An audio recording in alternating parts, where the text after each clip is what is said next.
Good evening, sim racing fans, and welcome to Tuesday night's broadcast here on SRW TV. Tonight we bring to you the simrigs.com V8 Supercars Amateur Series. Tonight is round 7 here at Watkins Glen for a sprint round, thanks to Warren and Brown Tools. Tonight it is I, Nathan ShiBBy Howard, and next to me we have Thomas Preech Riley. Good to be back in the seat, mate. Absolutely, ShiBBy. Good evening, everyone. I can't believe we're already at round 7. It feels like the last 6 weeks have already flown, but I'm very keen for our race around Watkins Glen tonight. It's an epic track, lots of good racing around this 5.4 kilometre circuit. I hope tonight that we see some absolutely epic overtakes like the AMs have brought us so far this season, and you know, it's Watkins. What is there not to love about Watkins in a high-powered supercar? Turn 3 and 4. Nah, turn 3 and 4 are great.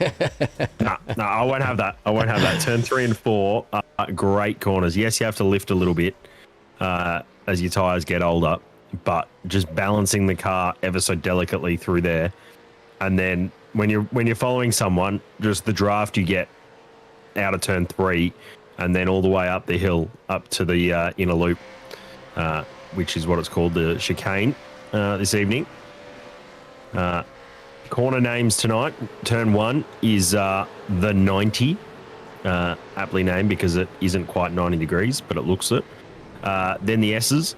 Then the inner loop is the chicane. Then we go the outer loop, which is a very heavily cambered right hand up.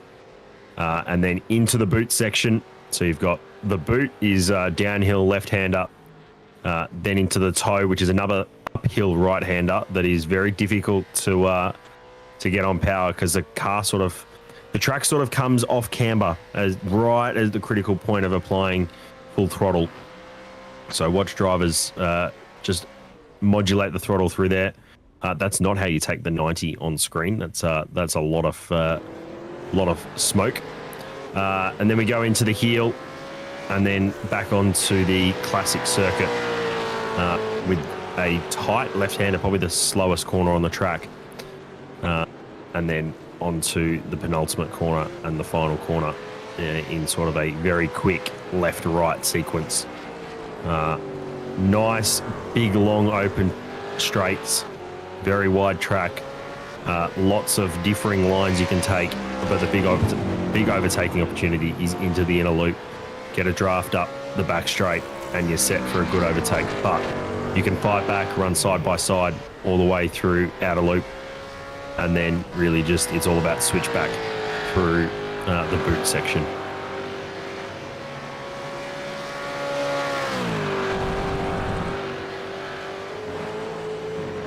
Sorry, mate. Just zoned out for a second there, looking for our results and standings as of season 6.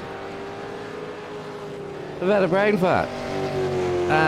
But without it on screen, we do still have Joe Mahoney. Is that up there? What's his 23rd of the 5th? I don't have an updated one of the results at this moment.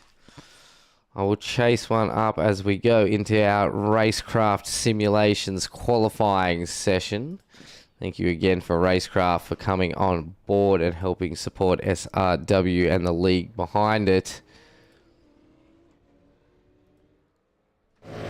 Whilst you're chasing some things up, I'll just go through the format for tonight. It is a sprint round, so no top 10 shootout, but we do have 2 races tonight. Great looking, it's a great looking format. 15-minute qualifying has just started.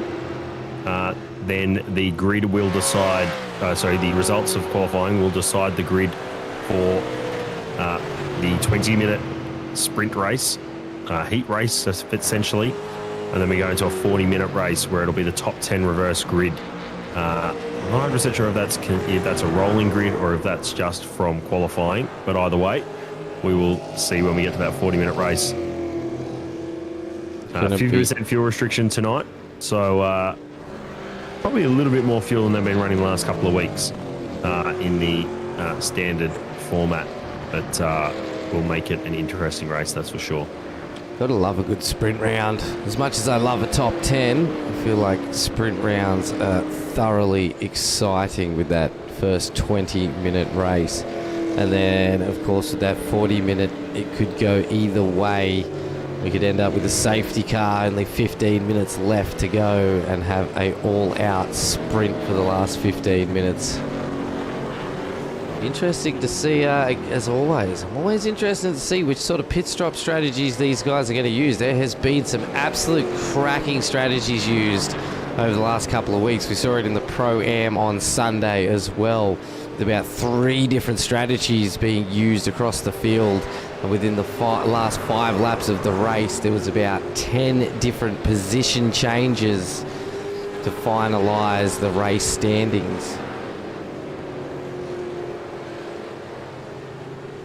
So cars are just commencing their laps now. Joe Mahoney is the first one. He's leading the pack. As he comes up through the S's. Oh, and that's the wall. So that won't be that lap. Pushing on.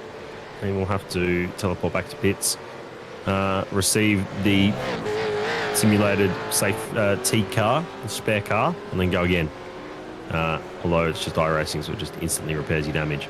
Either way, on board with Cowie here as he starts his lap.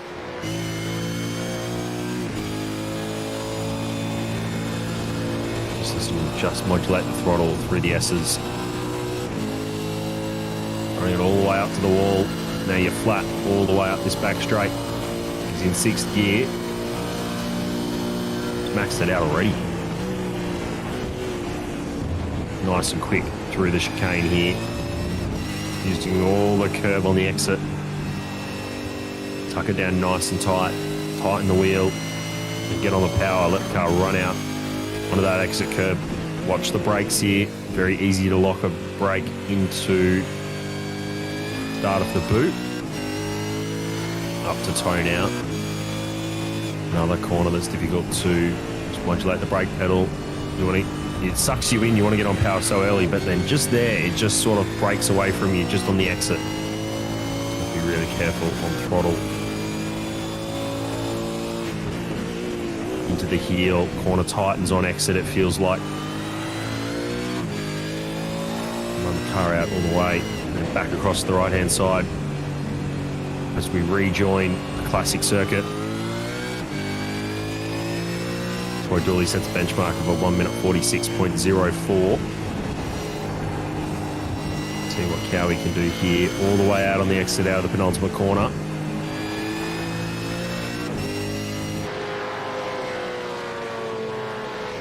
What time can Cowie do? Got himself into second on a 46.36. So 3 drivers have completed their laps so far. Looking for the 175 of Brett Taylor. See what he can do. 48.5. Oh, and Travis Nielsen almost matches him as he comes across the line. Still Troy Dooley leading the way on these early runs.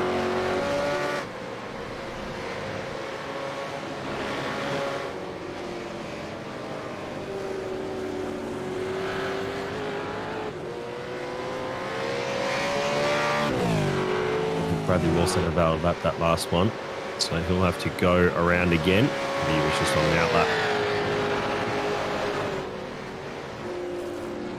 Mark Peck just jumped up into 4th with a 147.055. The top speed on Daly, 285. I reckon that was with a fair bit of drafting help, but the lap time doesn't quite reflect just how big having a draft helps around your lap time around this track. Mike Peck using all of the curb, bouncing the car off 4 wheels.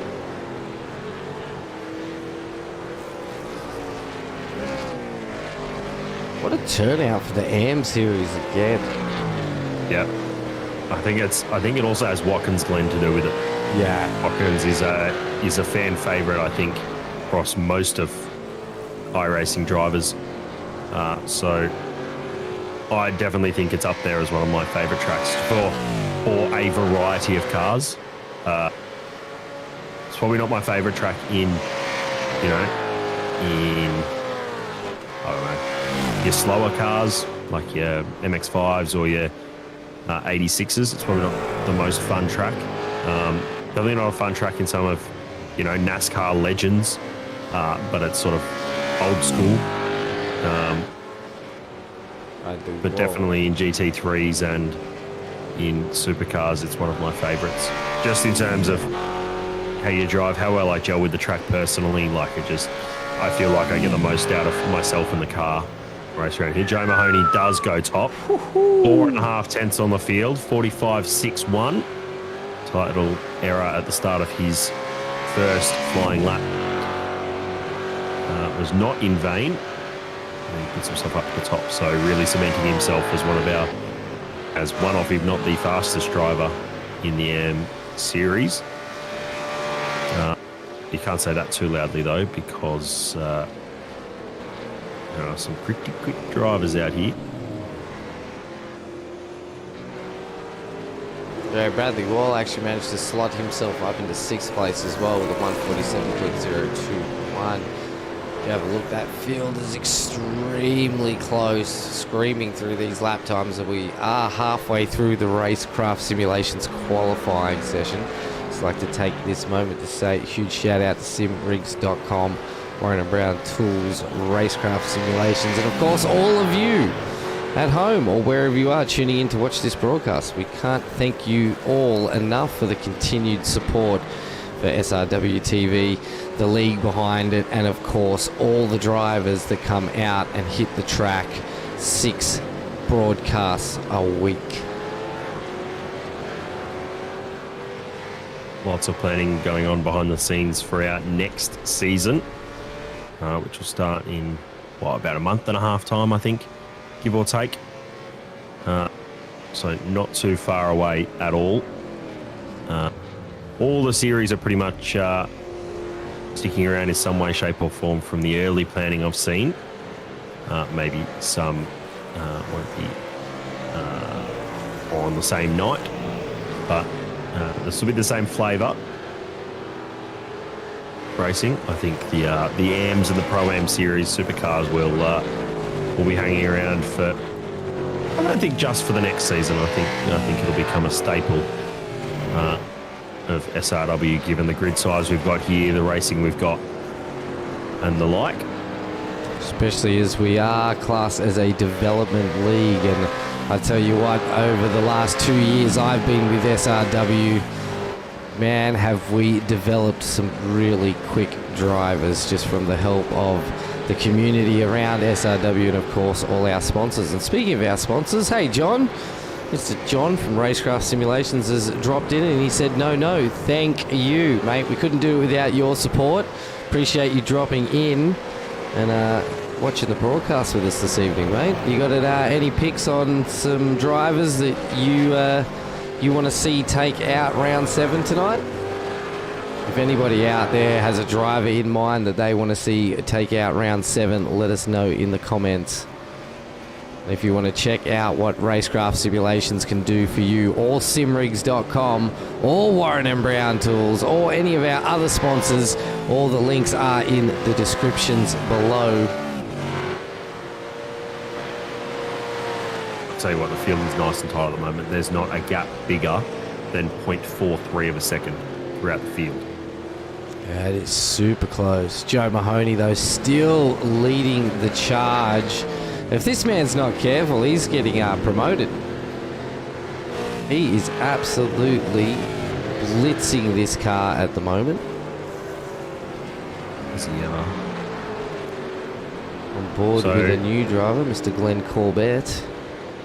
Yeah, he put himself in 8th spot at the moment, which is a midfield, but a very nice spot to be. He doesn't have to find much time to jump up a couple of spots, so that can be all about on the brakes into turn 1, getting a little bit of slipstream assistance up the back straight, being a bit more committed on the throttle through the outer loop. There's a lot of places to find time around here, so and watch with interest where some of these drivers end up. Joe Mahoney is just on his outlap at the moment, so we'll see if he can't better his time. Rick Vigard jumps into P10 with a 147.148. Good improvement there for Rick.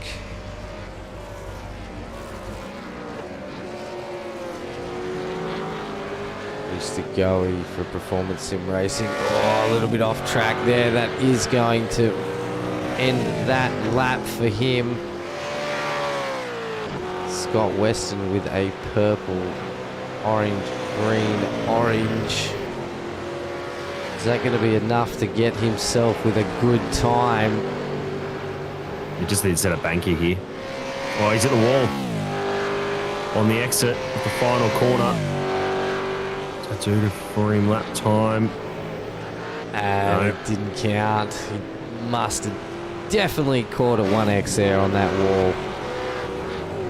Alan Hodgkinson. Even with a 0x, depending on the qualifying scrutiny, you can end up not having your lap count. So, Callan Hodgkinson down the field from where he'd like to be.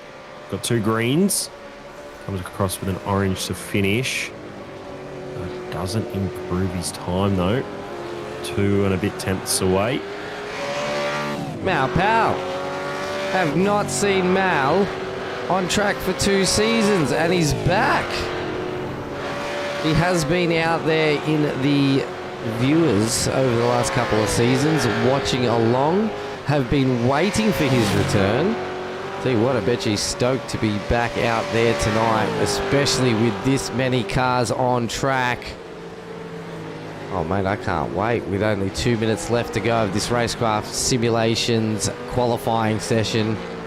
So far, Joe Mahoney does hold the Racecraft best lap. You've got Joe Mahoney, Travis Daly, Troy Dooley, and I think that might be Troy Sipple, all in a line, coming across to finish their laps here.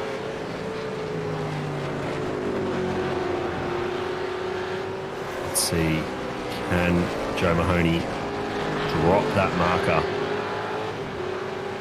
No, it's 2 tenths away. Travis Daly improve. Last lap was his best lap, so he's been 4th. No changes up towards the front.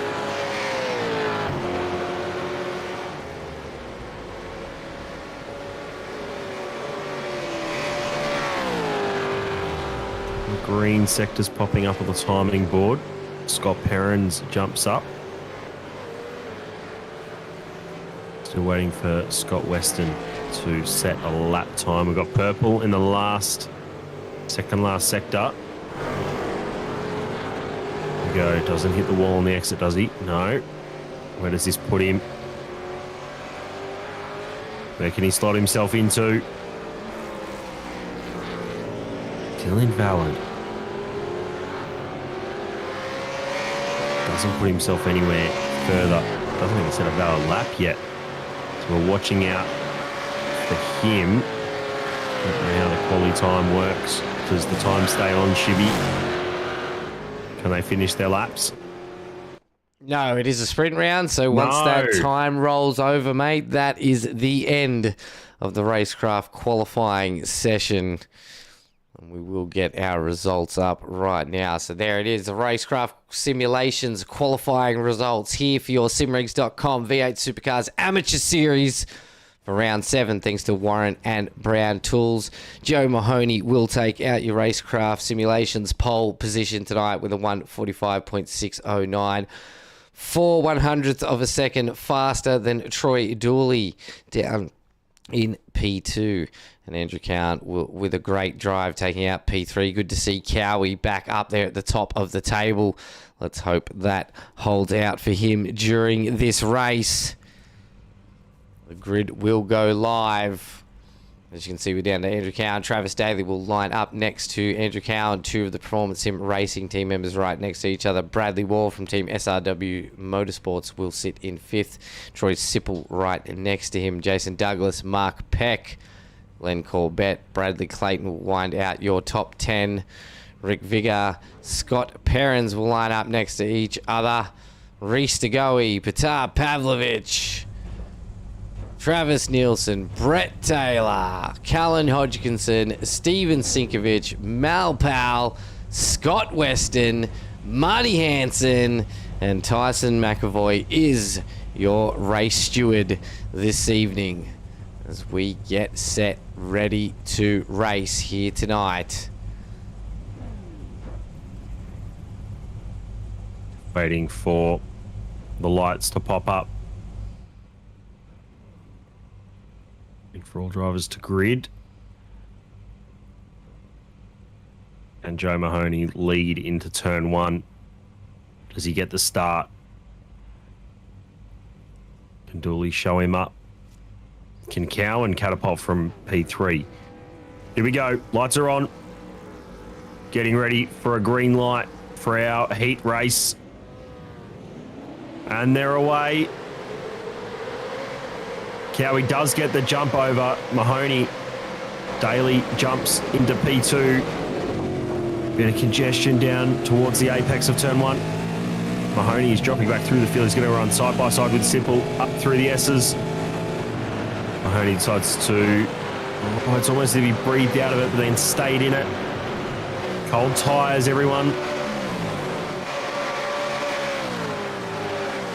Troy Dooley, though, that gets the whole shot. He'll lead through the first half of this lap, side by side from some drivers towards the back of the pack. Bradley Wall runs a little bit off track. So does a black and orange car. Couldn't quite pick who that was. So they come down into the boot section now. Daly hunting the back of Dooley.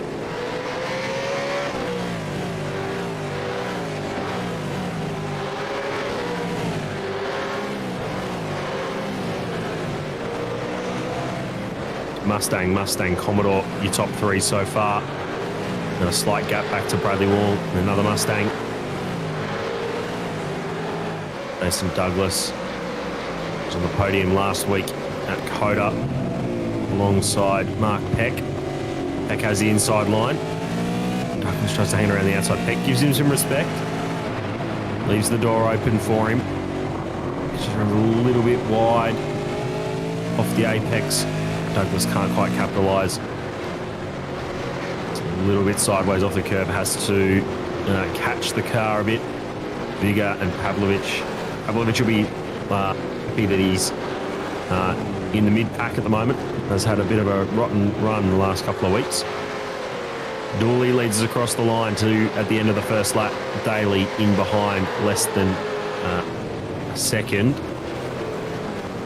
And Cowan, Bradley Wall, Troy Sipple, Joe Mahoney dropping 5 spots. Glenn Corbett, Bradley John Clayton, Mark Peck, Jason Douglas is the top 10. Rick Vigor holding his position in 11th. We look just outside the top 10 here. Mal Powell and Brett Taylor going at it through the S's. Watch the draft from Brett Taylor. Ducks out. Doesn't quite have the speed. Oh, Mal. Very, very defensive on the brakes there. Brett had to jam on the brakes. We didn't make contact. Roy Dooley, though, opening that gap up now to 1.1 seconds. And Wall's coming back at Cowie. So Dooley trying to capitalise on his lap 1. Getting the lead off the start line. Really cement himself in the lead of this race by building a gap. Joe Mahoney just falling off the back of Wall as well, ever so slightly.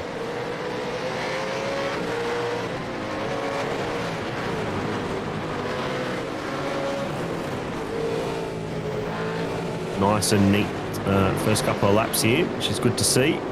Douglas and Peck go at it again as they rejoin the classic circuit.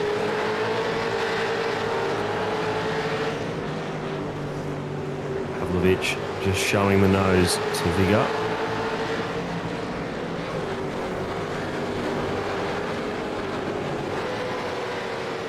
Pavlovich got a great run through the second to last in the last corner. He's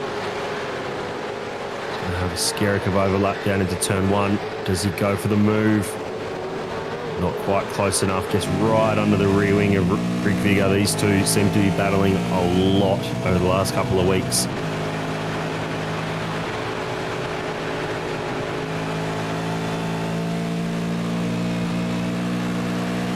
Cowie's gotten past Daly at the front, so Cowan and Daly, is that maybe a team move to make that overtake? Maybe to capitalise. Here we go, Vigor and Pavlovich. Here we go, here's the move. Yeah, so Daly, I think, might have gone defensive or was happy to let Cowan go through. And Cowie feels he's got a bit more pace. Both of them working together to try and stay on the back of Dooley. Dooley's opened that gap up another 7/10 over the last lap or so. Daly, Wall and Mahoney now. Wall took the tighter line on the exit of Toe.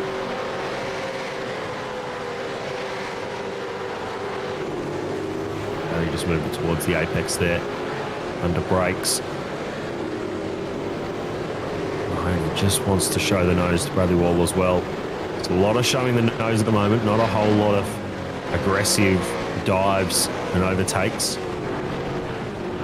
Cowan's just steadied that gap at the front. Dooley.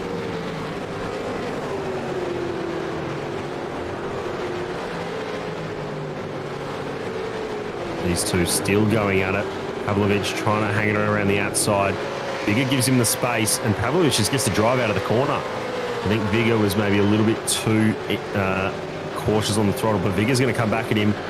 I'll look for a move, not quite close enough to dive it up the inside. So Pavlovich eventually gets that move done. Vigor will stay on his rear wing, see if he can't get some slipstream assistance. Jump back to the battle for P3.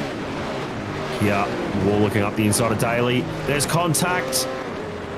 Both of them managed to save it, but then Mahoney comes straight through the middle. Oh, and Corbett almost gets involved as well. Oh, and Wall and Corbett have come together. And Wall has been spun into the outside wall of the outer loop. Sipple has managed to jump Daly through all of this as well. Oh, Douglas has just had to save it in the background. Got a bit eager on the loud pedal, I think. So I was just complimenting them all on such a clean start, and then all of a sudden, the race has been turned on its head. Douglas has slotted himself in between Pavlovich and Vigor, breaking up that little battle that we had before. You're right on board with Douglas here. Oh, and Bradley John Clayton's gone around as well, just too eager on the loud pedal, and he's gone into the inside wall this time. So he's plummeting through the field. He's dropped behind Steven Sinkovic. Is he going to stay in front of Bradley Wall? Towards the back of the field. So what could have been for these drivers, of course, it's only a reverse top 10, not a reverse grid. So at the moment, Rick Vigor's sitting in the prime position to start the next race on pole. Pavlovich, through all of that, has put in his fastest lap of the race of a 47.65, a 6.48, I should say.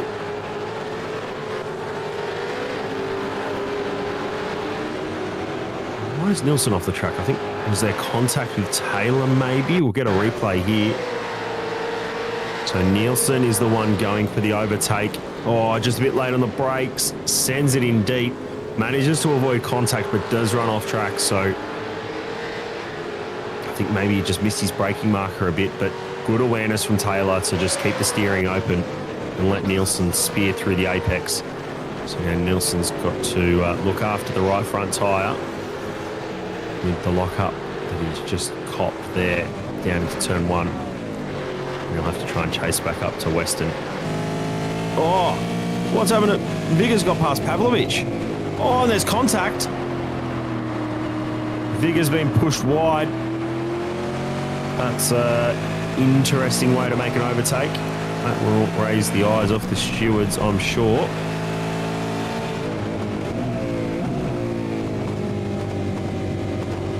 And Hodgkinson gets down the inside of Vigor. So Hodgkinson now in the good spot for a pole position to start the next race. See if we get a replay of Pavlovich v Vigor and just see how that overtake happened in the first place. So it's through the chicane. So there's Douglas is running slow. Pavlovich has to go on the inside. Let's go off track. So Vigor just capitalizing really on the slow run. Oh, so Pavlovich was looking for a move on Douglas. Douglas runs deep. Oh, Douglas runs deep. Pavlovich just gets a little bit unsighted of the corner. Pushes it too wide. Jumps off track twice. And Vigor just hangs it around the outside. Stays. Keeps his nose clean. Runs himself up past Pavlovich. Pavlovich, Hodgkinson, Vigor. Battle of three. Sipple, Daly, Corbett and Peck. That's a four-way battle up front. Daly just overtook Corbett. Oh, Daly's gone right on the inside. It looked like he was locking rears all the way through. Yeah, he's maybe got some rear damage or something that's sort of causing him to have those sort of moments. Very eager on the loud pedal, just trying to chase back up to Sipple in the Quantum Pecky's Performance Sim Racing car. No further action for car 22 and 777 at the bus stop chicane, the inner loop. So that will be play on. That's with Daly and Wall.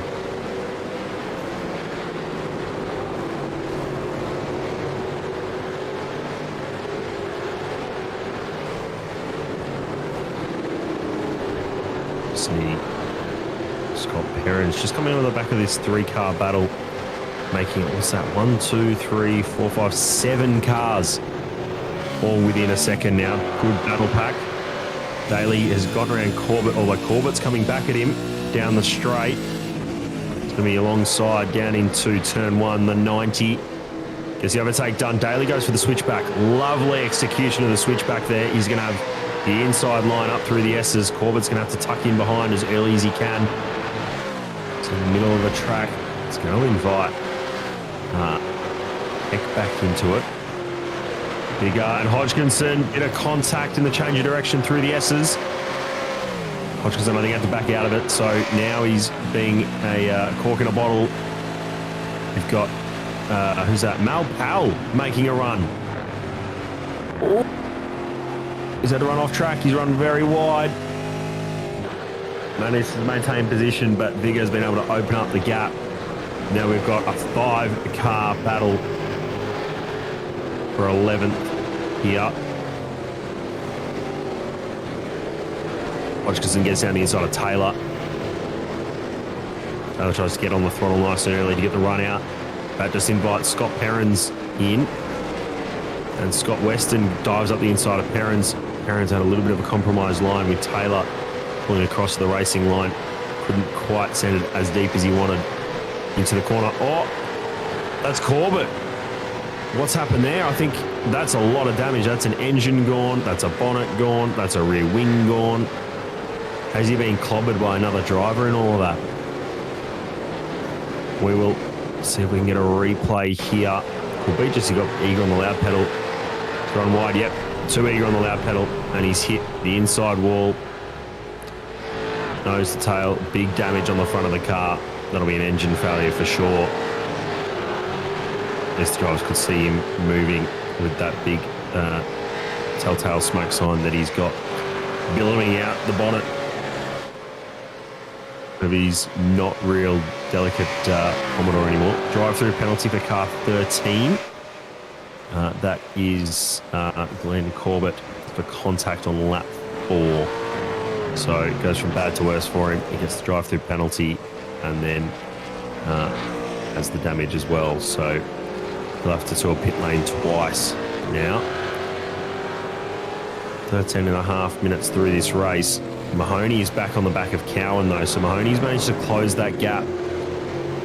Really just looking for points now. Dooley is at 3.5 seconds to these two. Cowan going defensive early. Mahoney has really found some pace in the last lap or two to really close that gap down. It's going to go outside here. Send it deep under brakes. Can't quite make the switchback work through the heel corner there. Certainly make it work here sometimes though. Not quite close enough. It's a weird corner. You want to sort of take a middle apex, but it ends up being a late apex so that you can get the good run onto that short little chute for the last two corners. Mahoney just looks like he's chasing the rear a little bit, although he's getting a good run relative to Cowie, who's staying very narrow, very defensive. You have 4 laps to go on the lap count, but only 5.5 minutes left in this race. Mahoney's got the run out of turn 1. To try and use it now. To just grab the steering wheel a little bit tighter through the S's to change of direction. He's got the slipstream though. Look at the speed difference on the run up to the outer loop. Cowie has the inside line. Mahoney can't capitalise on that, but will have a faster run through the chicane. Can he get it closer? Not quite.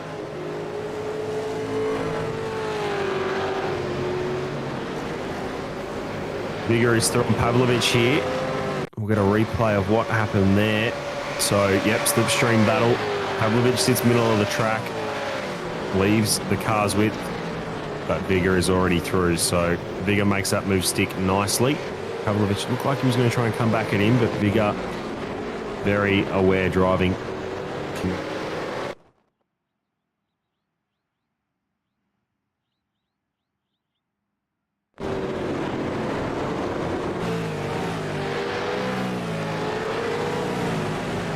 Hodgkinson, Taylor, Weston and Perrins all together.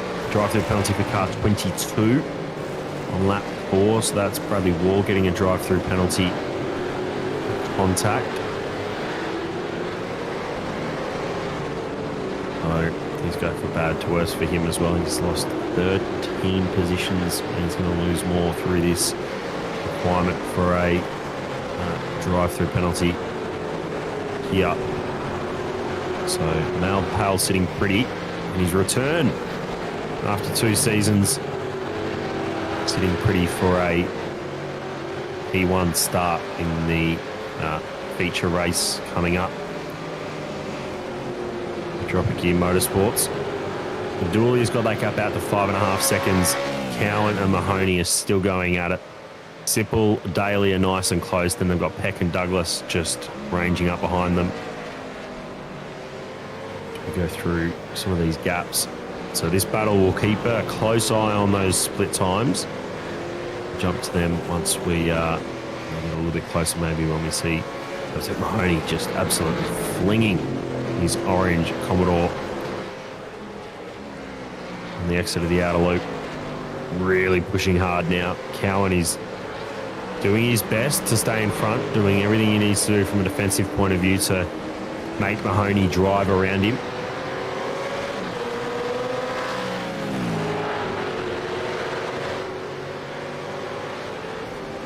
Taylor, Hodgkinson, Weston and Perrin, they're still all within about half a second of each other. I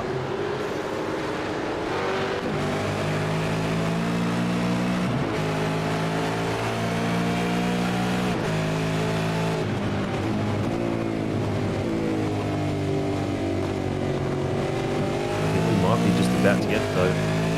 Can I see Barney? No, my maths is a little bit off. We should have one more lap after this one that Dooley's just starting.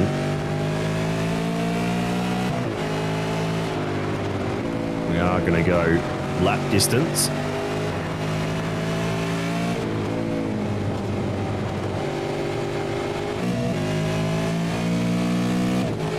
Here we go. 2 laps to go for Mahoney to make this move on Cowan. Mahoney trying to extend his championship lead. Not as many points on offer in this 20-minute sprint race as there are in the feature race coming up. Mahoney absolutely sending it through the chicane, trying to find some benefit. compromised his line, compromised his run. Very committed, trying to close the gap. Have to reload and do it all again. The gap's now back out to almost a second.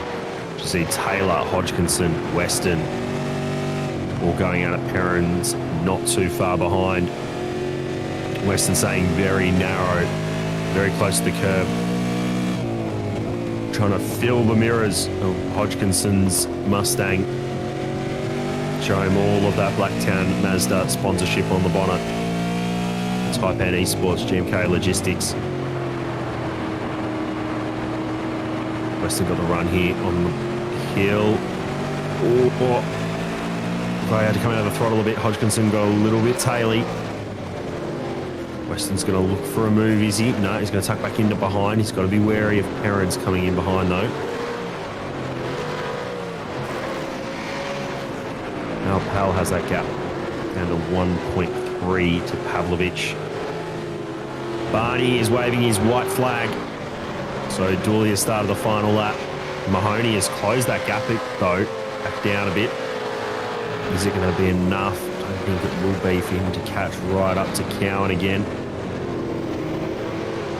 Three-way battle here with Daly, Peck and Douglas. Daly runs wide, using all of his allotted incident points in this race. Oh, big save there from Jason Douglas. Oh, he's drifting it. Did he get that off the wall, man? Wowzers. Looks like he kept that off the wall. There's a lot of damage on the right-hand side. Back to the front, back to P2 and P3. Mahoney stalking the back of Cowan. Best opportunity here is to get as close to the racing line, try and maximise his drive out of here.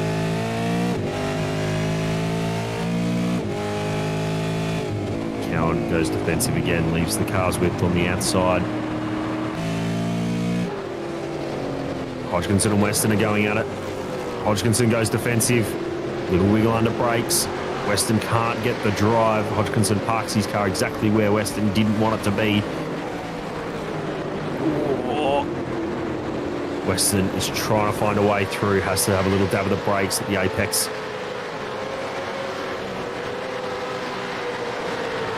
Cowan holding off from Mahoney for now.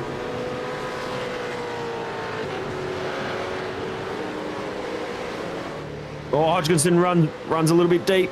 Tooley, though, will come across the line to take the heat race victory. Cowan and Mahoney come home P2, P3, followed by Sipple, Daly, Peck. Douglas slots himself into P7. Vigor, then Pavlovich. Taylor Hodgkinson does hold on over Weston. Perrins comes home in P14. DeGoey in P15. Nielsen, and I think we're going to be, as the screen reads, Sinkovich, Clayton, a little bit of a ways back to Hanson, and then a little bit of a further ways back to Bradley Wall and Glenn Corbett. But Mal Powell, in his return, will start from P1 for the feature race coming up in not too long. He'll start alongside Power Pavlovich. Rick Vigor will start P3. Jason Douglas P4. Mark Peck in P5. Travis Daly in P6. And Dooley and Cowan will start next to each other off of row number 5. Row 6 will be Taylor and Hodgkinson. And then throughout the rest of the field, as they finished. So Corbett will start all by his lonesome on the back row. So we jump to the results of our heat race this evening. Troy Dooley comes home 6 and a bit seconds the better over Andrew Cowan. Cowie holds on to P2 over Joe Mahoney for Race on Oz. Sipple, Daly, Peck. Daly in a bit of a Quantum Peckies sandwich there. Douglas comes home in P7 for LMR Esports. Rick Vigor, Pavel Pavlovich, and Mal Powell, as I said, will start off pole position for our feature race. Looking further outside the 10, Taylor Hodgkinson, Weston Perrins for Quantum Peaky's performance. Reese DeGoey, Travis Nielsen, Stephen Singovich, Bradley Clayton, Marty Hansen, Bradley Wall. Bradley Wall will be hoping to move himself further up the field throughout the next 40-minute race. And that is the heat race done and dusted. 20 minutes. Felt like it flew by right there. We will grab Troy, our race winner, Troy Dooley. Troy, mate, well done. Cheers, mate. Thanks very much. That was a ripper start, and he just capitalised from there. Give us your thoughts, mate. Yeah, it was a pretty good race. Pretty steady. I was probably a bit lucky that Joe and Cowie seemed to be battling behind me, which gave me a bit of breathing space. But yeah, all in all, I'm very happy with the win. Did the car feel much different at the end as it did at the start? Did the track rubber up, or was the tyre starting to go and you had to be a bit more cautious? Probably tyres were probably going off a little bit more cautious. Lucky I had that little bit of a gap. They weren't too bad. Probably 70%, I would say, of the first couple of laps. And we've got a 50% fuel restriction in these cars tonight. You didn't have any issues with fuel towards the end of the race at all? You weren't sweating on having enough fuel to finish? With about 4 or 5 laps to go, I was doing all the calcs in my head, but I had worked out pre-race that we should have enough fuel plus a lap, which equates pretty good for the 40-minute race. It would just be one stop. Yeah, I was just more interested to see if there was a chance we might end up with some differing strategies. Some people running extra long, some people running, only maybe 10 minutes or so in that first stint. But if the numbers are pretty close to being a fairly even one stop, then we'll just have to wait and see. Mate, well done on winning the heat race. Looking ahead into this feature race, you're starting off 10th position. How do you reckon you'll go charging your way through the field? Yeah, it's going to be a bit of a struggle. Have Cowie and Joe in front of me, which are both pretty quick. Just try and stay out of the carnage. It's probably going to be the main aim, and probably pick up a couple of spots. I'll be happy with top 5 if I start from 10th. Mate, that's a very modest happiness point, I suppose. But look, good luck, mate. I'll give you a chance to thank your sponsors. Yeah, just thanks Solus Solar Panels down in Sydney. And just thank all the guys racing and the guys behind the scenes, putting together a great little series. Well done, mate. That's a heat race win in your books. Hopefully you can convert that into a mega drive to jump on the podium and be very happy with a top 3 rather than a top 5. But good luck, mate. Wish you well. Cheers, Tom. Thanks, mate.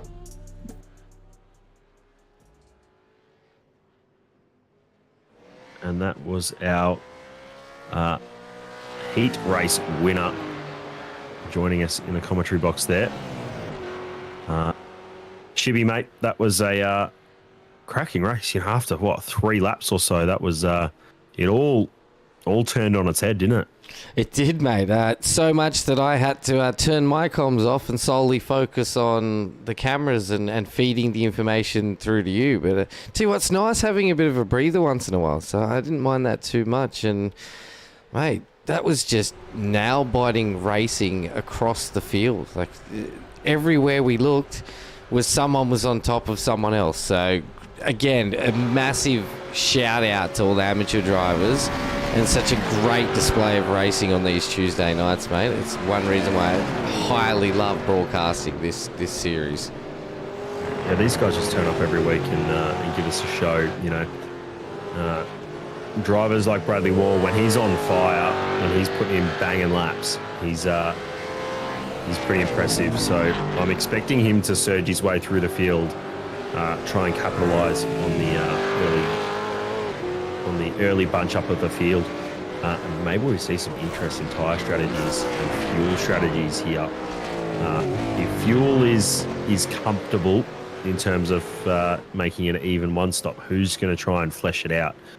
You know, that's the big turning point, I think, in this race is exactly when people pit. Do they run the even tyre strategy, or do they run a little bit longer or even a little bit shorter and run a longer first or second stint to see just where they can pop themselves out? I think track position will have a lot to play in this, but I wouldn't want to stop by myself, given how strong that slipstream is up the back straight. We saw just how much ground you can gain, so it really depends on what the drivers are feeling, what they're most comfortable with. Do they want the clean air? Do they want to run the even tyre strategy? I think that'll be the most common strategy we'll see in this feature race, is an even strategy. But, you know, we've seen drivers pit, you know, at that 18 to 22 minute mark. That's pretty even. Do we see someone maybe jump a couple of laps earlier than that, or try and extend, give yourself more tyre to use later on? Then you throw in a safety car, mate, and it becomes strategy chicken. If we throw in a safety car, then throw it all out the window. What's the bets within let's say in the first 10 laps we get a safety car. Everybody's pitting. Everybody's going in. What's the bets? I think you'll see it's within the first, it's later on in that first 10 laps. I think you'll see a lot of people chance it. But if it's, you know, in the first 5, you know, we had 12 laps in that 20-minute sprint. So, I don't know. It seems like a ballsy call to go for a pit stop 5 laps into what should be a 24-lap race. That seems like a long time on a tank of fuel around here. So, but could it bring in an undercut, though? That's the... It could bring in an undercut, but how much of a gain are you going to get towards the end of the race? Like, you're going to get that initial gain. Can you defend your position later on in the race when you got guys who took until that halfway point of this race to pit? You know, they're going to have fresher tyres. Can you defend from that? That'll be the big question, let alone the fuel question that we've got. We will have to wait and see, I think. But that being said, we haven't seen many safety cars in the AM series so far. What have we had? Almost 3 weeks of no safety cars. Yeah, it's been quite a quiet one for safety cars in the simrigs.com V8 Supercars Amateur Series. It's been a quiet season across all series for safety cars. I think the drivers this season have really put the pedal down, have been really focusing on their racecraft and, you know, making sure that they're not just fast around the track, but they're fast and also able to deal and race around each other, especially when you see series like this with 20 plus cars on the track and you've got 4, 5, 6 of them all bunched up together. You've got to be so cautious and have essentially eyes in the back of your head to just see who's around you. So again, outstanding driving from the AM series.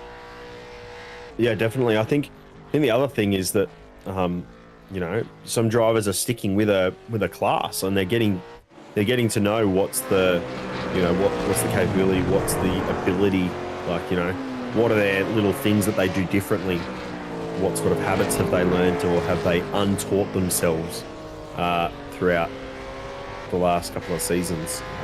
I think something big has to be said for longevity and for repeated practice in a class of car. You don't see many of the F3 guys jumping into supercars, for example, because it's a different way of braking, driving the car. You know, you're not having to blip in an F3 car. That'll do all sorts of weird things to the rear of the car. And, you know, if you trail in an F3 car, you've got to be really precise on your turn-in points. But that's for another night to compare all the different classes and driving styles. Tonight, we're just focusing on supercars. Throttle control is your best friend. As we jump to the grid, Mal Powell in his return.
just not on the track, mate.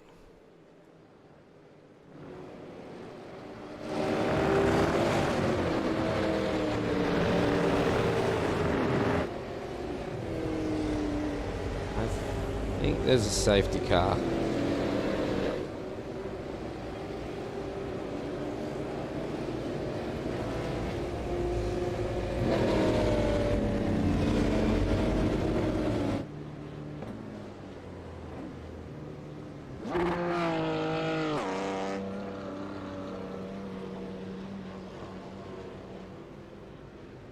And a huge shout out to promo department. They have stuck with us through season after season after season to sponsor this bloody good looking BMW safety car. Who decided purple wheels though? Can I just That's ask? a Tyson thing. That's for when he drives the the safety car. They are Tyson. not, they're not supposed to be purple. Tyson, I know you're listening, mate. Throw it in the bin. Yeah. He likes the purple whiz. Let him have a little bit of a touch. I'll give him tonight because we haven't seen a safety car in a while, but needs to go, mate. All right, let's get a SRW TV ShiBBy special replay of that start and find out what actually happened here. We are on board with Troy Sipple at the moment. You can see heavy on the brakes and a lot of other cars side by side getting heavy on the brakes as well. Watch Sipple up the inside of Jason Douglas there. Oh, no. Just clips the back of Douglas, moves over into Daly. Dooley bumps into the back of him. Mahoney hits the back of him. Spins him back around. Oh, Taylor. Douglas wasn't on the brakes. Not on the brakes and has cleaned up another two in the progress. Cold tires, boys. What a messy start. We commentator cursed it, mate. That's what it comes down to. All that hype of how good the driving has been in the AM series so far, and look what we did. That I feel sad. you feel like you let yourself down, don't you? No, I just feel pain for like Taylor, who thought he might have got through, just gets clipped at the left rear wheel, and into the air he went. I'm sure whilst the safety car is doing its thing, we could maybe try and get a replay from just front on, just how high Brett Taylor got flung into the air. You want to go off Taylor's view? Yeah, just give us Taylor like reverse chase. Or even a gyro off Taylor. Here we go. This is not Taylor, this is Taylor. So we'll see what happens in front. So there's the contact. He turns it narrow. Oh dear. Taylor manages to just straighten it up enough to avoid any other contact, but that will be... Oh, actually... There's a bit of a biff there too. On there. Oh, there was a bit of a... Marty Hansen. I think that might have just been a sense of cars slowing down, maybe safety car being... Yeah, it looks like safety car was called at that stage. So it might have just been Taylor was a little bit slower than Hansen was expecting. You can see two cars in front. Oh. It's the Pecky's car here in front of us. Pecky's car comes off the brakes. Yeah, and then back on the brakes, locks his wheels, goes straight, clips Douglas. Everybody... And then it's just Constantina on the outside. Big Constantina. They turn. You can see the car 17 Sipples on his brakes. Douglas still rolling down into the track. And just cleans them up. Oh, dearie me. That's a hefty amount of contact. Yeah, not a great start for our feature race here tonight for the simrigs.com V8 Supercars AM Series. Thanks to Warren and Brown Tools. Not a good start at all. Let's hope these boys settle down a little bit. Get back into the flow. Also, like to say a huge shout out. Jeez, that camera was loud. Oh my! I think we've gone green. Have we? Oh, we have gone green. Jeez, Yeah, that was we've gone quick. green. 77, Nielsen looking up the inside. No, not quite. Can't make that move stick. Vigor is leading away from Pavlovich. Those two had a good battle in the last race. Went on for many, many laps.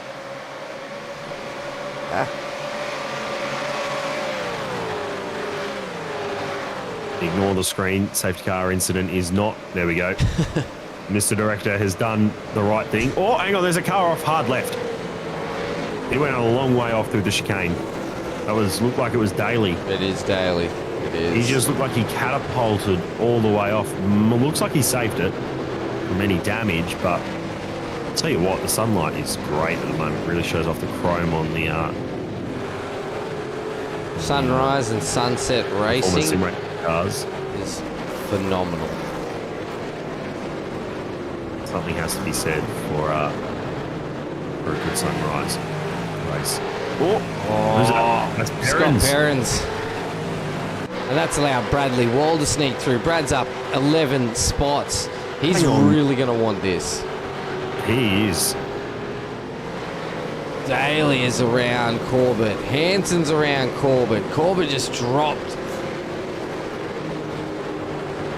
A lot of spots. Yeah. Sinkovic climbing as well. Sipple and Douglas going at it. Oh, so the back of the field is all those who had some sadness. Sipple is missing a rear wing. Taylor looks like he's got his car repaired. DeGoey, Clayton, well. Perrins has dropped down to 20th after his spin. Rick Vigor sets the first flying lap indication of a 46.8 up there in P1. Joe Mahoney doing his usual thing of just falling back a little bit off the back of Cowie, although there is damage.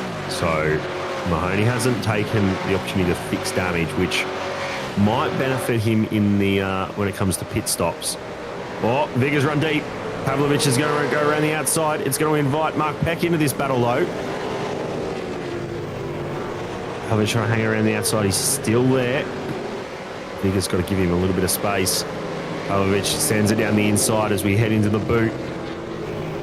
Pavlovich takes the lead of the race. Drive-through penalty for car 17 for contact. Turn 1, lap 1. Oh, look at So that was, I Cowan think, down the inside around Mark Peck. Great move by Cowan. Peck is going to come Peck's gonna straight come back back at him. How he goes defensive. But yes, drive through for Troy Sipple after that contact into turn 1. I think that was pretty self-explanatory. So he'll have to tour the pit lane.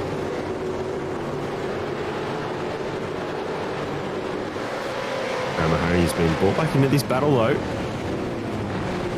Because gap in the top 10 is now back down. Hodgkinson to Nielsen. Only just though.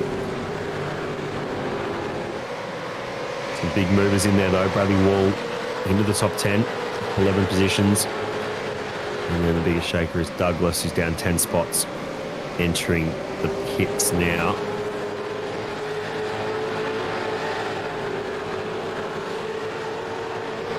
Looks like an unscheduled pit stop. Drive-through penalty for car 88. So it's not an unscheduled pit stop. It is a penalty, pit lane penalty. So I did see that on the replay that he did roll straight back into and onto the track and take out 2 other drivers during that original incident. See Reese DeGoey battling out with Scott Perrins. These guys were further up the field before that incident. Wow, we got a top 5 battle. This is going to get crazy. Top 6 battle. how long does Mahoney stay in it with that damage? Is he just being brought into it? Oh, Vigor's got past Pavlovich as well. So, and he's just there was locked contact. up. I think there was contact, but unsettled Rick Vigor. Contact on the left rear through a right-hander. Look at the gaggle we've got going on behind. Pack of sharks getting ready to just attack.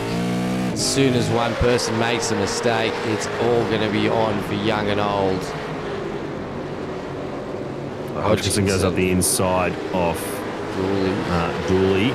Nielsen looking to go up the inside as well. Dooley's got a lot of damage. Front and rear looking a bit sad.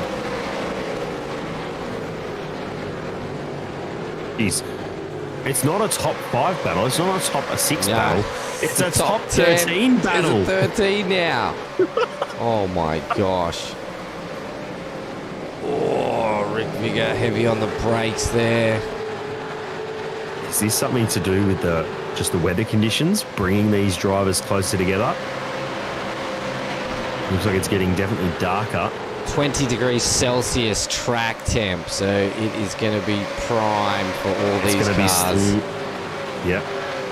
But at some point, that grip's going to go away and you're going to have to look after your tyres. Even with the track being so cold. Mahoney. Oh, Mahoney tried to looks like he was wide as well. Cowie looked like he was catching a slide. So Mahoney looked like he was trying to make a move on Mark Peck. Might have overcommitted. Has just shot himself off the edge of the track. Has gone down another position. Wonder how much of that is damaging. It's damage affected though, in terms of not being able to trust the front axle to do a lot of the braking. Missing some of that front downforce.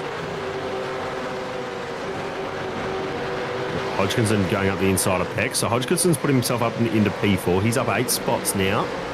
Bradley Wall hasn't been able to move from 9th, though, since we last looked. Oh, no. Oh, I've put the Mickey on him. I've done it again. Mate, would you leave my team alone? Oh, he has to wait for everyone to go past. Yeah, that's very painful for Mr. Bradley Wall. In the space of me saying he hasn't moved, he now has, except down 9 spots from 9th. So I've done it. Fire me. Yeah. All right. Especially when it's a Team SRW Motorsports car, that's even worse. I was talking to him and his spotter before the broadcast, and they were playing around with a setup. There's a little bit of uncertainty from Brad, but he felt like he was going to be comfortable enough with it. Oh my gosh! I thought that Mahoney gets back at it though. Thought that was ending everybody's life then. Oh, Mahoney and Dooley, 2 damaged cars going side by side. Mahoney managed to hold the spot. Oh, Daly from a long way back. Sneaks He's got some pace to burn. Look at him. He's already up the inside of Dooley too. Forces the car up there. What's going on? Right. 2 moves in 2 corners for Daly. Great entry into the boot, that's for sure. He wants back into this race. Now he's on the back of Mahoney, who's damaged, so I'm expecting pit stops within the next 4 to 6 minutes to start flowing through. As look at the timing tower. This is absolutely insane. That's a lot more damage than I was expecting to see on Dooley's car. Yeah. Big crease in the front, big crease in the rear, no rear wing. Jamie Dyke has dropped into the broadcast to say, draft track, boys. Got to break that draft to get away. And then he also chimed in to say, leave Mr. Wall alone. My bad. That's what the top three've done. They've dropped Mark Peck. It's outside 4.5 seconds now. That is a big gap. And pushing 5 now. As Hansen is on the back of Nielsen. Nielsen is a new driver to the team SRW Motorsports. Oh, no, there's contact. And they're around. Oh, and they're both out. They've both spun themselves out. Nielsen in trying to catch the forced instability in the rear. Nice way of saying he got spun. He's spun back into Hansen. So Hansen just shoves the nose up there, and as soon as Hansen gets Nielsen gets traction, Marty Hansen just gets turned as well. So, but Hansen has done the right thing and redressed. Nice gentlemanly thing, but that'll still get the steward's eye. And I wouldn't be surprised if there's a penalty given that he lost positions from that. But Daly up the inside of Mahoney as we come back, rejoin the classic circuit out of the boot. Daly wants as many positions. He's now, after dropping to near the rear of the grid, back up to where he qualified in P6. Oh, don't tell me. He's got... Is he going Hodgkinson now as well? No. Oh, he sends Hodgkinson's deep though. So Daly here though, he's gonna get the slipstream.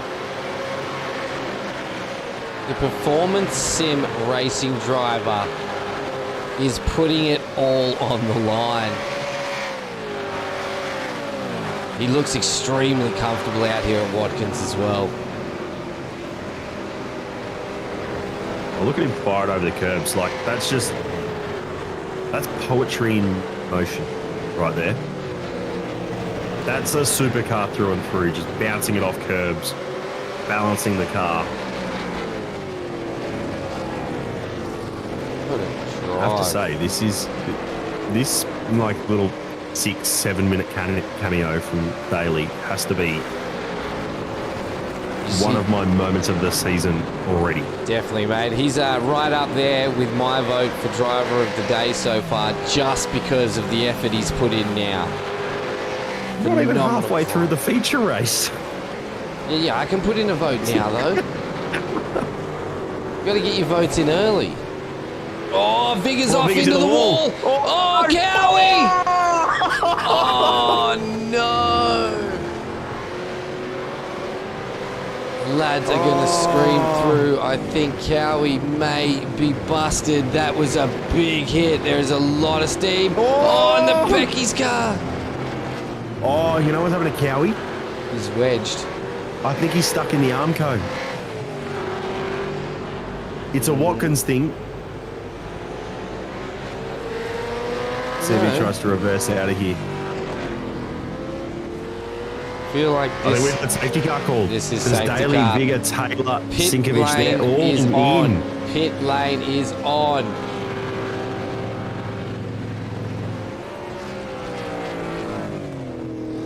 Oh my word. Pit lane is on fire. Jamie Dyke has chimed in again saying Daly could get a podium from here. No, disappointingly, he has dropped. Do we have a safety car? I don't know. I thought we did. McAvoy hasn't left the pits. Maybe we have. According to the SDK.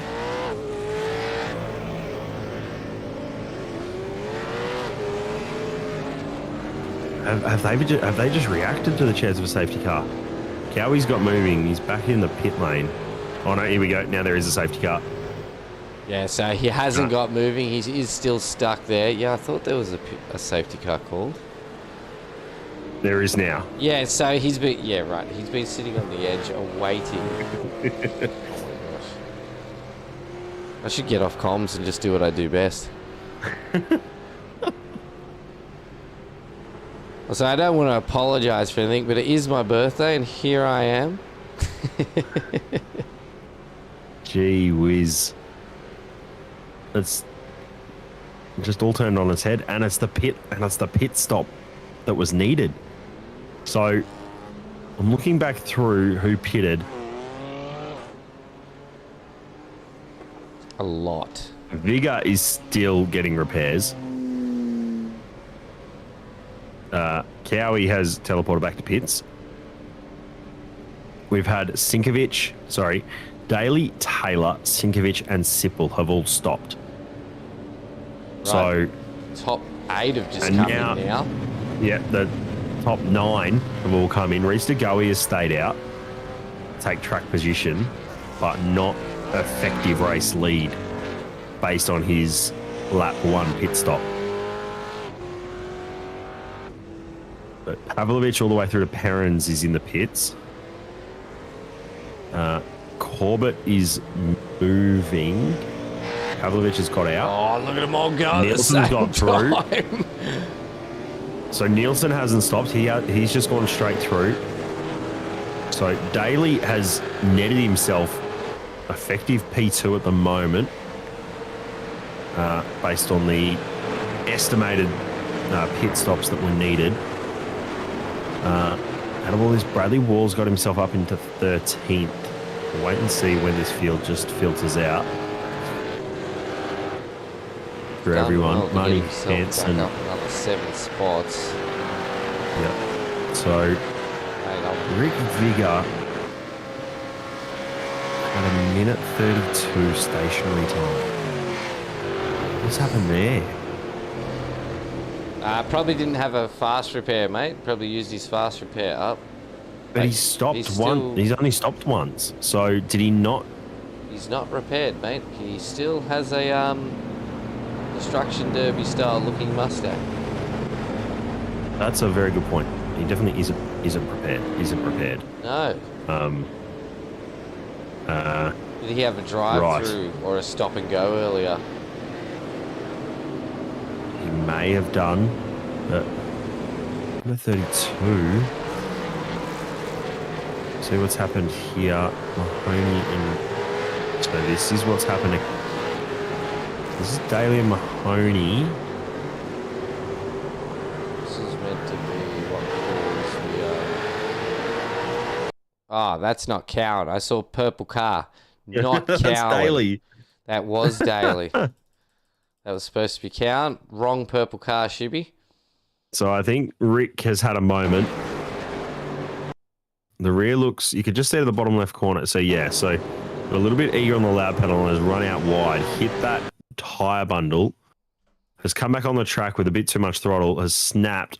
Oh my word. How was Pavlovich not involved? Got through by the skin of his teeth, they would say. The car's morphed. It's netcode that saved him. Not very often you say that. Netcode saved someone?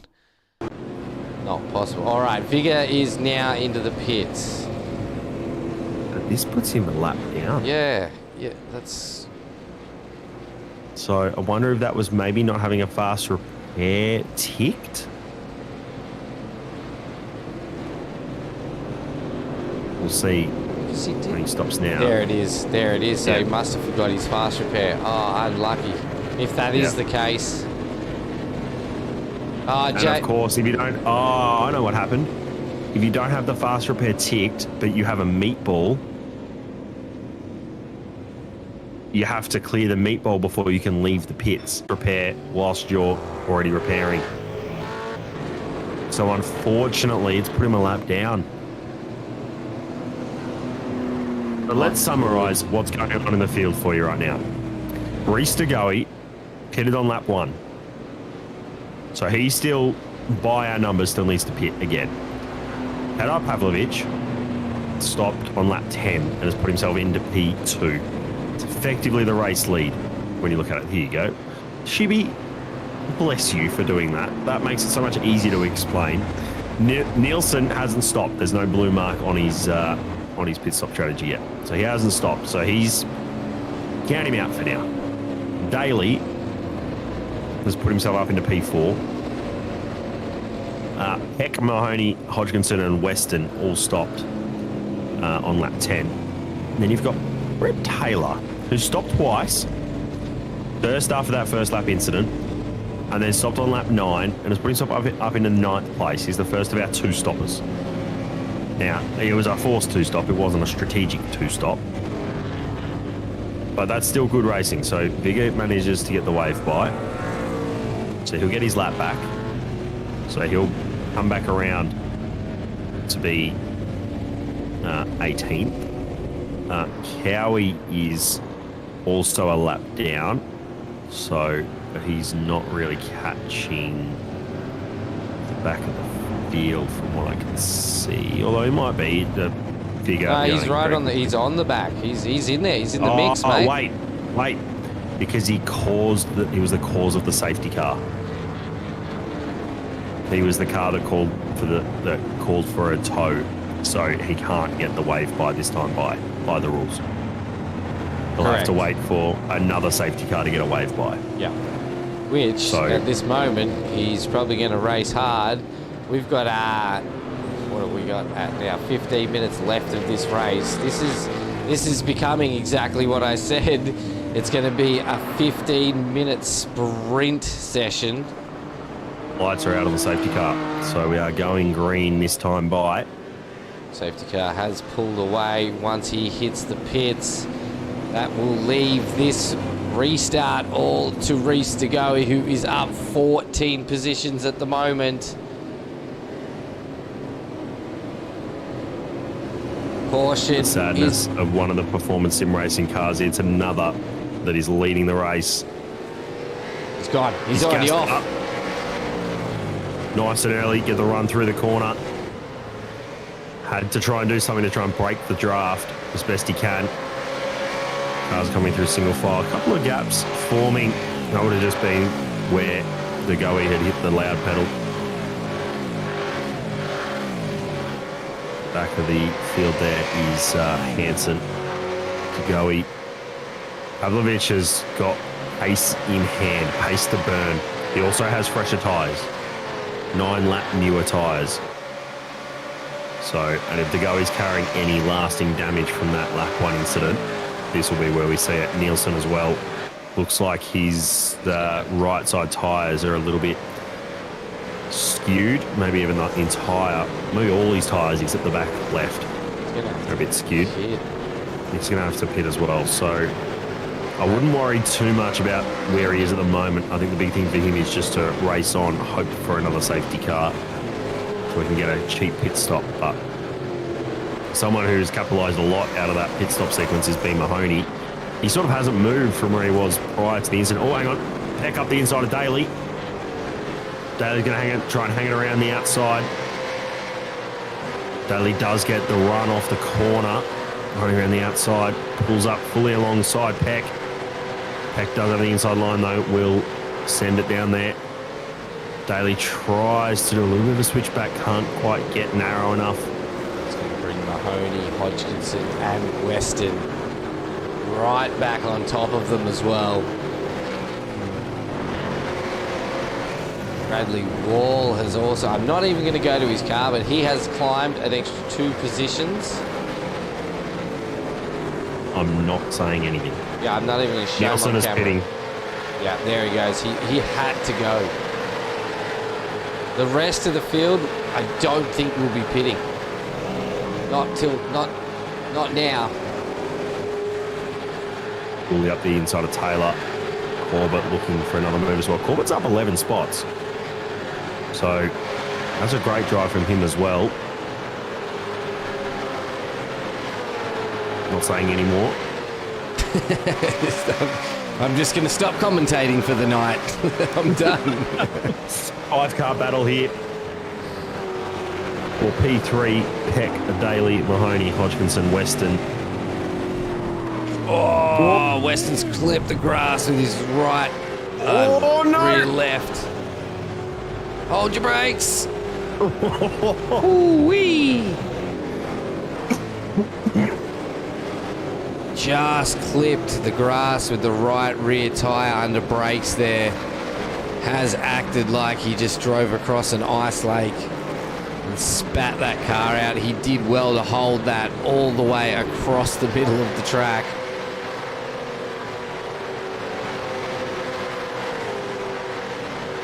And Corbett on the back of Taylor. Glenn Corbett is a new driver to the league. Great to see him out there in that hypersonic racing car.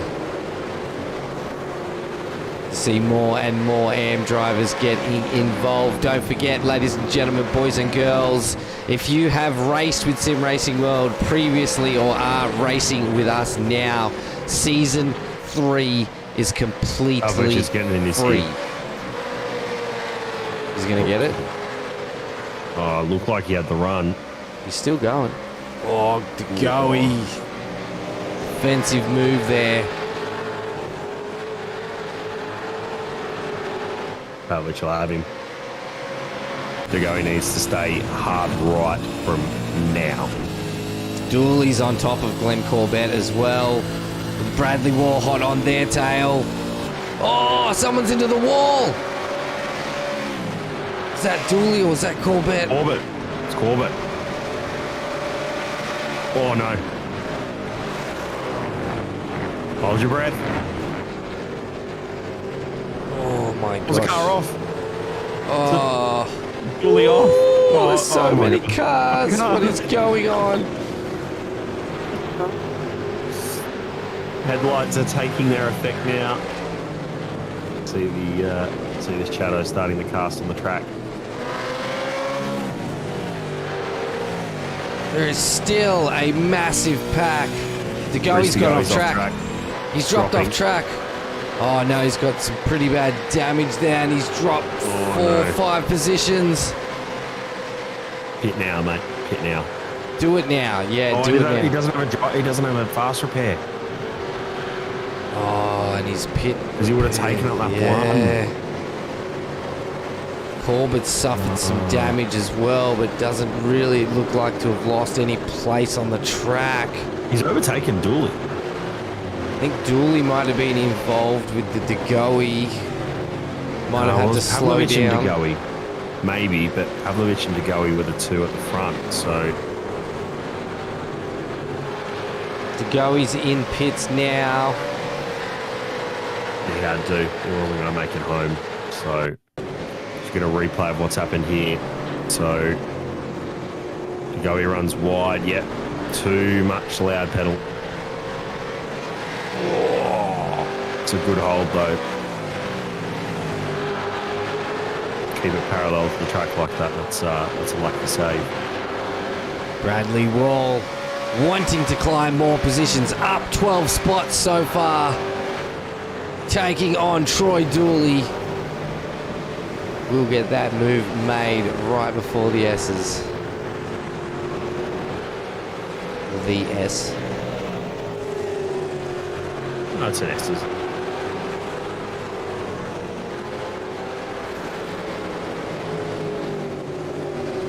If Troy Dooley's going to want to let him get away with that, I don't think he's going to. Sipple, Taylor. Oh my gosh, Clayton. Wow, Taylor's car is really not looking good. Where did he get? Oh, he's had an off track as well not long before DeGoey. Oh no! Oh, he's already got damage though. Does have a bit of damage there. Oh no! Oh, that was the hold your breath moment. Oh, and there was the contact. I was wondering how Clayton got all that side damage, but that was where it was.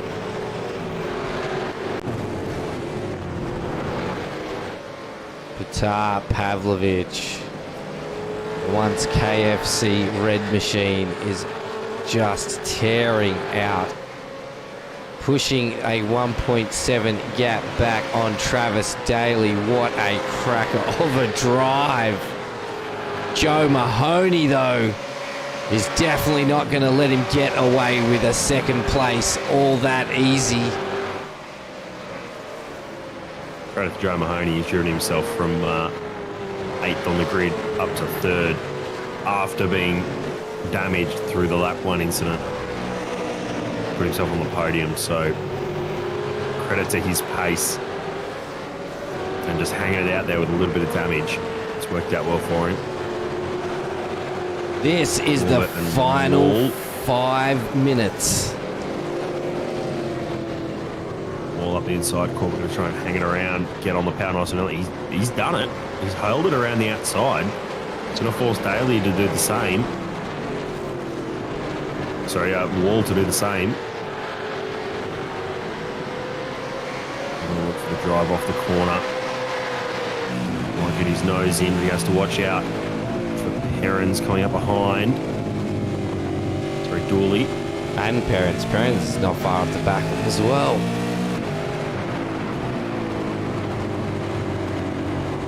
We are in your final 5 minutes of the SimRigs.com V8 Supercars Amateur Series here at round 7, Watkins Glen Classic Boot. Thanks to Warren and Brown Tools.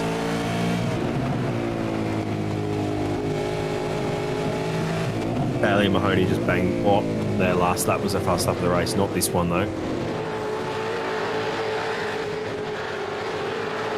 Got really dark all of a sudden there. Switch up to this camera. Headlights look a lot more effective than what they are in real life. I'll tell you that much. The purpose of headlights in supercars are really just to say, I want a fast lap, or to distract the driver in front. Well, hello TV, can you see me? That's what Jamie Dyke uses his for. Mahoney is closing. Tyson uses purple rims. Yeah. Mahoney shows the nose. Tries to force a mistake out of Daly. Daly's having none of it. Mahoney tries to drive it off, narrow off the corner. Doesn't reap the rewards, but does get a little slipstream assistance. Run down to the heel. Oh, he's washed out. Lost a lot of time. Let's not let Daly just move that gap further out. That is not what Mahoney wanted with only 3 minutes left to go. 2 laps. 2 laps is all we're going to have. We will be waiting. Get closer. So we're going to keep an eye on Dooley and Perrins. This is a battle for P8. Mahoney's nearly dropped off a full second.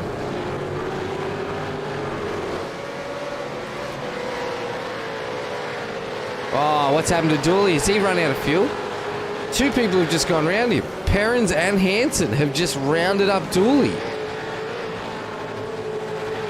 Did he get a slowdown? I reckon he got a slowdown coming off the second to last corner too wide. What an unfortunate place to get a slowdown. It's not that unfortunate though, because he's been able to catch back up. He'll get a bit of slipstream benefit. Hansen will get that on Perrins as well. Hansen will have to sit in behind, but doesn't mean that Dooley has fallen off the back of another car, so he gets that slipstream advantage. Here we go. Mahoney's on Mahoney. Daly must have had a terrible chicane. He's lost a second. Mahoney gets around Daly. Can he hold on?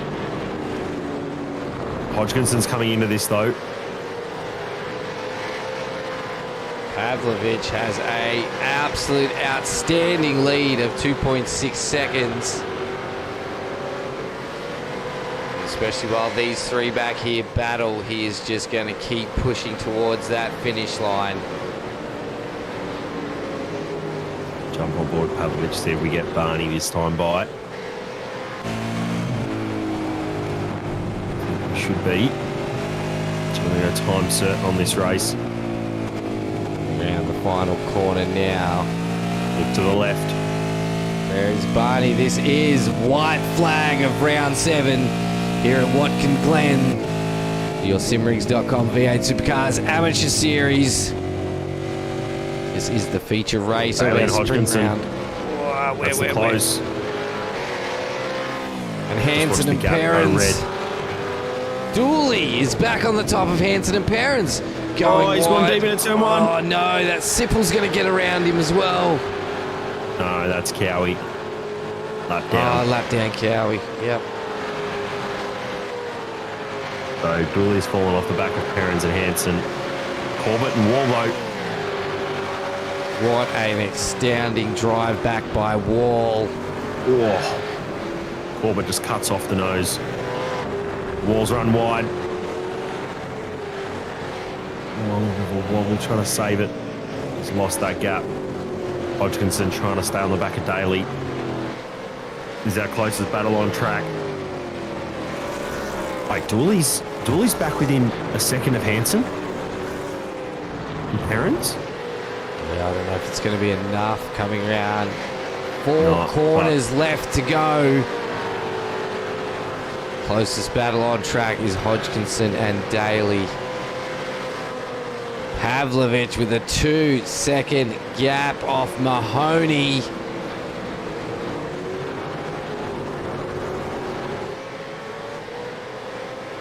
What would you call this? Flag to flag? Oh, yeah. That's what I'd call it. Flag to flag victory. Petar Pavlovich comes across the line, gives us a flash of the lights as Barney waves the checkers. Your feature race winner, Petar Pavlovich, coming home P2. Joe Mahoney. Daly does hold on for P3 over Hodgkinson. Peck in for Corbett in his debut in 6, I should say. Bradley Wall comes home in 7th. Perrins, Hansen and Dooley all within a second of each other. Then Sipple, Bradley John Clayton, Scott Weston. Brett Taylor will be the next across the line, just coming through the final onto the straight now. Bit of damage on his car. Will come home in 14th. Nielsen will come home 15th. Reese DeGoey, after leading at the restart, will come home in 16th place. Had to make that pit stop. Rick Vigor, wobble coming onto the coming on the run up the second to last corner, and unfortunately undid him. He'll come home 17th. Cowie a lap down in 18th. Steven Sinkovic is 4 laps down in 19th. And Malpal did manage to get back on track. He's in 20th and 21st. ShiBBy, like, what is going on? It's the AM Series, mate. It's the AM Series. That's exactly what it is. Yeah, Mark Peck in 5, Glenn Corbett, Bradley Wall, Scott Perrins, Marty Hansen, and Troy Dooley started 10th, finishes 10th. So couldn't make his way through the field overall. And then you just got Pavlovich in the background just doing his best.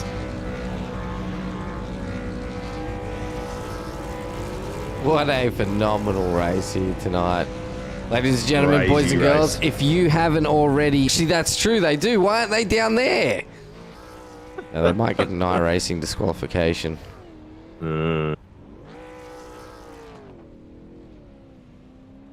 Joe's making his way down there. There it is. Or is he Here. doing it for us now? Go down here. Look on the I Love New York. Or over here. Oh. I Oh, think dear. that's it for the celebration burnouts. I think it is. What a phenomenal race. Guys, if you have not been following the V8 Supercars Amateur Series, head to YouTube, go to our latest live videos, go back to last Tuesday night. It is Tuesday. Yes, it is Tuesday, ShiBBy.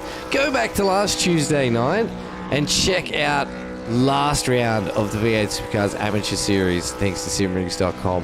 When you've enjoyed that, watch the round before that, or just go right back to the beginning, watch round 1 all the way through to round 6, because it has been a cracker of a series.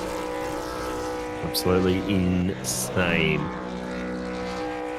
We've got drivers in the green room.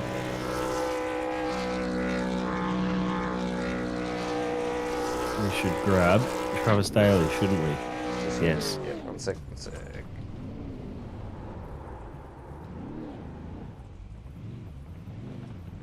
Whilst our director gets everything lined up. Give us a score out of 10 on the burnouts. Chat. Because Joe is still going. Joe had fuel to burn. I'm still saying Travis Daly gets driver of the day. Oh, without a doubt. Without a doubt, the broadcast team's driver of the day joins us now. Travis Daly, well done, mate. Your absolutely incredible run through the middle part of that first stint. The moves you're pulling off were absolutely epic. Well done, mate. Give us your thoughts. Yeah, well, not too bad. Well, first race, made a slight mistake in a bus stop, and dropped a couple of spots. Unfortunately, I just didn't have the pace to keep up with the top runners. But the second race, I had a brilliant start, but unfortunately, someone tried to go on the inside and push me wide, and so that gave me fire to just try and cut back through the pits. And the safety car really helped with the different strategies, and so it worked out really well. Unfortunately, I had to back off a little bit and let Mahoney go, because I used a little bit too much fuel to try and race around to try and get to the front of the field. But other than that, it was a great race. Yeah, mate. All that aside, you held on for P3, and that was a really strong effort, mate. And you're saying that you'd used a bit too much fuel. I can't remember when you stopped, but I think it was pretty early. You only stopped on lap 9, so yeah, it was just before the safety car. So I just got in just before the safety car got caught, and so yeah, just used a little bit too much fuel trying to get around. So other than that, it was a great run. Was that reaction, Rita, hearing Cowie call for a toe? Was that just a snap of the moment decision? Yeah, as soon as I went past him and I saw he was stuck, I went straight into the pits. Yeah, that was a smart call, and that definitely helped catapult you up onto the podium, mates. 100%. You've been a bit quiet over the last couple of weeks, but it's good to see you carrying the Performance Sim Racing team up onto the podium yet again. How much help are the other guys in the team just to getting you some tips and tricks, or helping you with setup and all that? Oh, so much. Like just the lines, and that's how to drive the car. Like I mainly do GT3 racing, but then as soon as coming to this team, it's been all about V8s, and I've learnt so much over the last couple of months, and couldn't think of a better team to join. Yeah, mate, it's a good atmosphere, definitely, that the PSR boys are putting out. Mate, I'll give you a chance to thank your sponsors. No worries. Well, I'd like to thank our biggest sponsor, Toyota Sim and West End Motor Group, Too Easy Finance, Track Racer, the legend Cowie Music, and Talk to Me Bro. So just put it out there if anyone needs help or is seeking help. Don't be afraid to lash out or ask someone. We're always here to help. Mate, well done. I don't know if you heard at the start, but you are the driver of the day. So well done. You'll get a little pack from Tempting Sweets to say well done on your efforts tonight. Your overtakes in the middle of that first stint were epic. So well done, mate. Oh, cheers for that.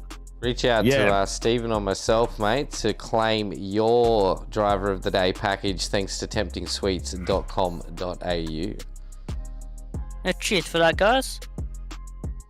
Mate, well done, and we'll see you next week. No worries. Looking forward to it. Well done, mate. See you later. Bye. As we bring our P2 driver in, he's making a run of these podiums, isn't he? How far off a win is he? We'll get him in. Thought he'd had a win. Joe, have you won anything yet? No, I've won nothing. Nothing? I've won absolutely nothing. Well, you got yourself a P2 tonight, mate. Congratulations. Jeez, that was a fight back. That was, it was a mission. That both races were. That was a fair workout. I'm glad I've got a fan on me. Otherwise, I'd be absolutely sweating bricks. But that was great fun. That was absolutely awesome. That was I couldn't ask for anything more out of sim racing than what's just happened. No, I didn't get a win, but just the battle, the drivers that was around, the confidence I had, and out of that, even with the damage. I've been really low since Sunday night. that's actually like the worst I've felt just sim racing. But I had the Racing Oz guys in my ear, so I had a spotter tonight. Actually, there's 2 guys watching, and just having them there in my ear helped me to settle just before quali. That lap was a PB for me as well, and I can't thank those guys enough for getting me through that, actually, to be honest. But I'm pretty stoked with just that race. I think it was just those races, just the battle with Cowie in that first one, and then the battle with a whole host of people in that one. I was probably half a second quicker than him, but I just chilled out and enjoyed it for what it was. And if I got an opportunity to get by him, I took it. Mate, I absolutely love that attitude. I can hear the smile and the elation in your voice. It's kind of infectious, to be honest. Mate, after lap 1 in that feature race, with the damage you had, I think what really made your race was that you hung it out. You didn't duck into the pits to use your fast repair then and there. You knew you were in a bit of a train, so your ability to hold position or thereabouts, I think, really set up the run to the podium that you had. How was it battling with Travis at the end? That looked like a handful. Trav and I actually do a lot of practice together, and got a hell of a lot of respect for him. He drove the right lines. He didn't really give me an opportunity. I'm not too sure what happened, if he had to fuel save or he might have panicked when you get the 5 laps to go and from the iRacing spotter, and he kind of let me go, which I was a little bit surprised at. But, I was kind of trying to push him into a mistake, but didn't really get an opportunity to get up beside him until he kind of let me go. But that was, again, there's a lot of respect amongst the guys in this Tuesday night league, and it kind of showed with a lot of the racing that we've had, especially the last couple of weeks. It's been really, really enjoyable Tuesday nights. Mate, it's enjoyable for us. It's a feel-good moment to hear you talking like that after, the sort of racing that we've had. It's all hard and fast, but it's all fair and all, all in good spirits and that sort of thing. So it's really good to hear that from you. When are you going to get this win that has been eluding you for week on week? Oh, I don't know. It's pretty tough in these sprint races to get it. Especially the feature race starting back a bit, and that should have been the first race tonight. I didn't do a practice start, which is I've done every single other week, and I just watched the start. Just didn't go anywhere, and then from there I was just following the cars. Mate, it's not going to be far away, so I'm sure that we will see on the top step before the season's out. You've got a handy championship lead at the moment, so consistency is doing its part in putting you there and putting you in the box seat to take out the Supercars AM crown. Still, what have we got? 8, 9, 10, so 3 rounds to go.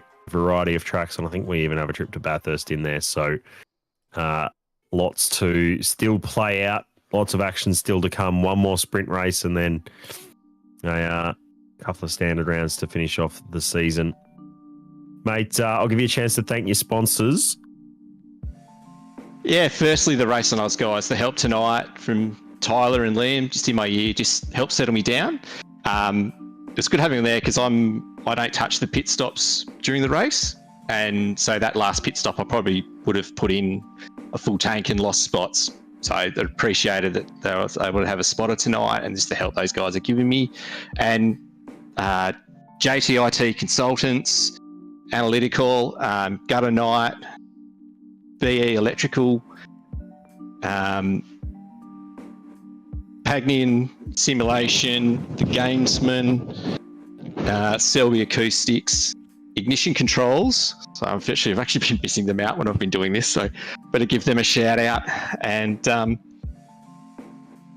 thank you to all the help for this, and shout out to Ben Smith as well from Ruse, who jumped on into a session and did some laps, so I had some data to go off before coming into this one. I think he's scared some of the other guys when he was about half a second to a second quicker than I was. So, but it did help to have a reference lap to go off, and yeah, that's been greatly appreciated. Mate, I just want to pick up on one sponsor. You said you'd miss them out in a couple of weeks, so I'm going to give you an extra chance to plug them. Ignition Controls. What do they do, mate? They do button boxes, special button boxes for sim racing. They're mainly tailored for PC, so they're perfect for iRacing. Unfortunately, I haven't been able to get my hands on one myself, but I've got some other upgrades to do to my rig before I get to that. Mate, I'm sure now that you've remembered to plug them, and we've given you the opportunity to plug them, and you're doing this with your performances, I'm sure a button box from them might not be too far away. So keep at it, mate, and I'm sure you'll get another upgrade to do to your rig. So, mate, well done once again. To anyone out there, if you're looking for a button box, Ignition Controls, jump on. Are they on Facebook, or are they on just ignitioncontrols.com.au? Is that where they're at? Facebook, and just Google them, and they've got quality gear. I would like to get my hands on them. But, I've got a few other upgrades I probably need before that, like get rid of the single screen and upgrade to triples or VRs, because that's causing some dramas for me as well. I'm just about to do the same thing myself, mate. My rig's turning up this week, and then I'm jumping onto VR instead of a single screen. So yeah, I've got to look into that. I've got to get serious about that. But thank you guys, and it's been great to talk to you again. And a couple of rounds left, and hopefully we do it again. Get that win, mate. Get that win. You might get that button box. I'll work on it. Well done tonight, mate. One of the quickest drivers consistently, and mate, your leading the championship is ever growing every round. So it's not over, but keep racing hard, and I'm sure come the end of the season we'll be talking to you either with a win or with that championship under your belt. So good luck, mate. Go well, and we'll catch you next week. Thank you, guys. See you later.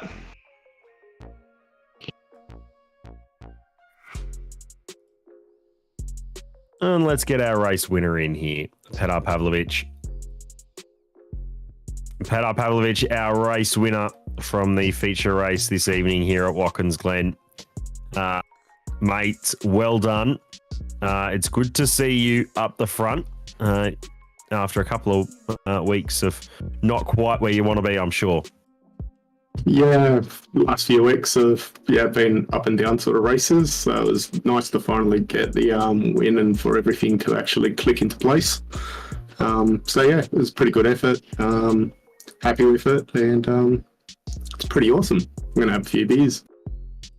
I definitely have a few beers to celebrate, mate.